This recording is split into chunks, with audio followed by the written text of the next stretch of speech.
He heals them and he's talking about the kingdom of God, but there's only so much he can do. He's limited. And now, in the garden, oh God, take this away from me. I don't want this. It's pain. But your will be done. And for that moment, he begins to see, I can be free. I can once again have that power. I can help more people. I can be what God, I can be once again there with my Father. And that hope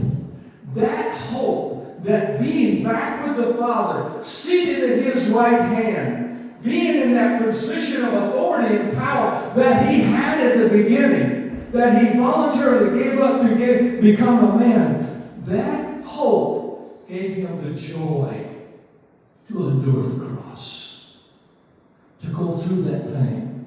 Now, men, you won't understand this. Very difficult for you. I don't even understand it, but I'm going to talk about it. It's like a woman in childbirth.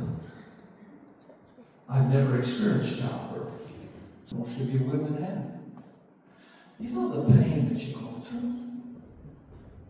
You know the suffering, the cramps, the uncomfort, sometimes not being able to fit into clothes. You know what you feel like? You look in the mirror and you know what you look like? And you're sometimes you're embarrassed.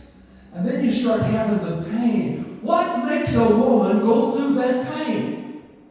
What makes a woman go through that suffering? That humiliation of being stripped of all of her clothes in front of a group of people with no privacy at all. Except, you're limited on how many people maybe.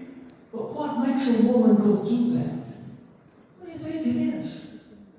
It's the hope of holding that baby in their arms. All the pain, all the hurt, all the suffering, everything is culminated when that live little baby is held in her arms. And then what joy there is. You see, the hope of that baby brings that woman joy to endure the suffering and the pain. The joy that Christ saw of being seated at the right hand of his Father to allow him to be what he was as the Son of God, to allow him that authority, gave him the joy to endure the cross. Now, why? Why would we think about just the joy of him being with God? And by the way, the reference to that is